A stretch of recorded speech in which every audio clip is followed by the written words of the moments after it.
My name is Don Stechschulte. I'm a family physician, and unlike most of my colleagues, all of my patients have insurance.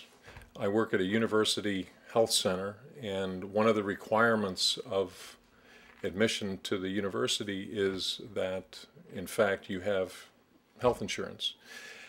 So the story that I would like to relate is a student that I saw several months ago who came in with an elevated white count and had been feeling a little fatigued for a couple days, did some basic blood work, and his white count was over 20,000, and with nothing suspicious about the differential.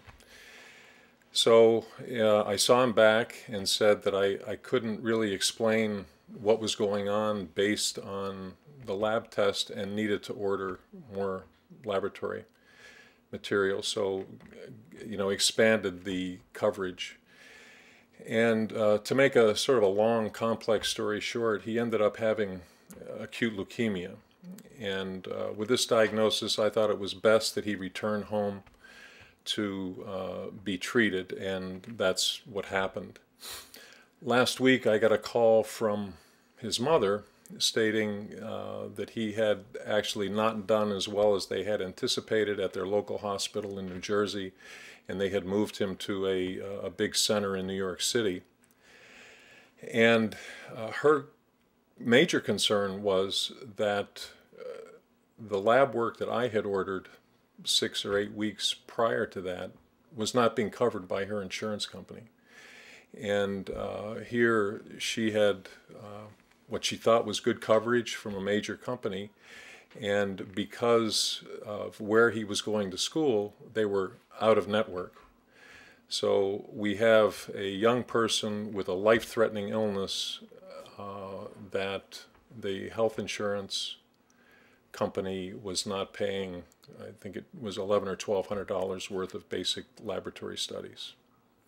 So that's an instance where the parents and the patient thought that they were totally covered, and yet the health insurance system did not come through. Good. I have just a sort of another similar story. All right. Go ahead. I have a friend who is paraplegic, spends his life in a wheelchair, and as part of his disability has to catheterize himself 3 to 6 times a day to void his bladder, to empty his bladder. And for years and years, he had his health insurance paid for the catheters that he needed to use to catheterize himself. And his employer changed health insurances, and the new health insurance company would not cover it. They said that that was not a covered item in their insurance policy. So he went through the